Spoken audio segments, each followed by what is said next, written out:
20 ans après le désengagement israélien de la bande de Gaza, Benyamin Netanyahou ne cache donc pas ses intentions, prendre le contrôle de tout le territoire palestinien. Depuis ce week-end, ses soldats progressent au sol pour découper l'enclave en 3 secteurs.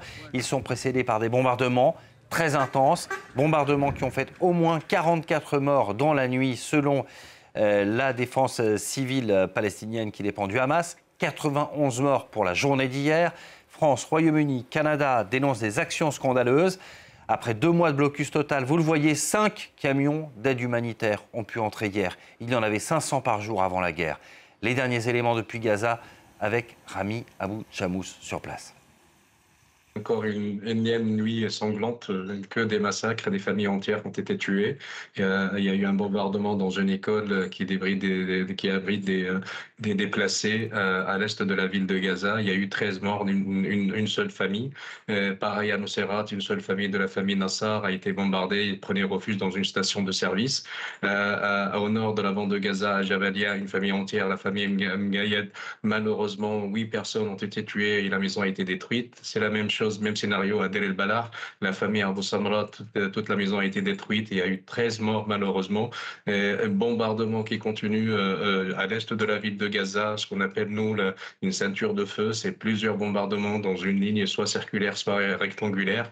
Et malheureusement que des victimes et des bombardements. Ce matin, on s'est réveillé encore avec des trains qui ont été lancés à l'est de la ville de Khan Younes, à Abassan et Khouza'a, justement pour l'évacuation, parce qu'ils ont vu qu'il y a beaucoup de gens qui ne voulaient pas évacuer, et ils en ont marre d'évacuer pour la énième fois, et surtout le déplacement tous les jours, avec peu de moyens, avec pas un endroit où y aller. Ils ont signalé sur le tract qu'il faut aller vers le Mawassi. D'habitude, ils utilisent à côté de le mot Mawassi, ils disent humanitaire, ou la zone humanitaire de Mawassi. Aujourd'hui, ils ont utilisé juste le seul mot al-Mawassi, c'est-à-dire il n'y a plus de zone de sécurité où il y a humanitaire, justement parce que Al-Mawassi, ça s'est pas arrêté depuis presque 20 jours d'être bombardé. Et dans cette zone-là, c'est que des tentes parce que c'était une zone vague qui maintenant c'est habité par des déplacés, que des tentes, que des bâches. Et malheureusement, c'est bombardé presque tous les jours. Donc la nuit a été très très très dure et le son a coulé presque 24 heures.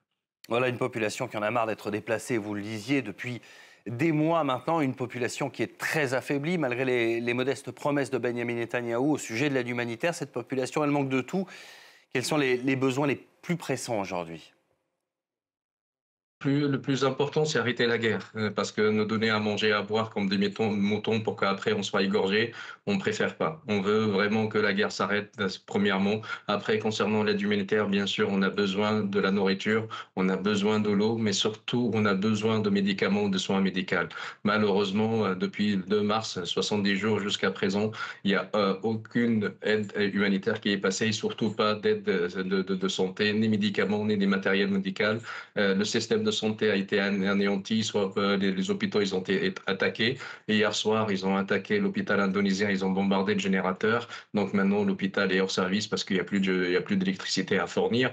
D'autres hôpitaux, ils ont bombardé aussi l'hôpital européen il y a une semaine à peu près. Il est sorti de service. Même les ONG qui travaillent et qui opèrent sur la bande de Gaza et qui ont fait des hôpitaux de campagne pour secourir un peu la population, ces ONG-là aussi ils sont privés d'aide humanitaire et de matériel. Donc les besoins vraiment, c'est faire arrêter la guerre, donner à manger, à boire et surtout soutenir le système de santé. Économie, hein.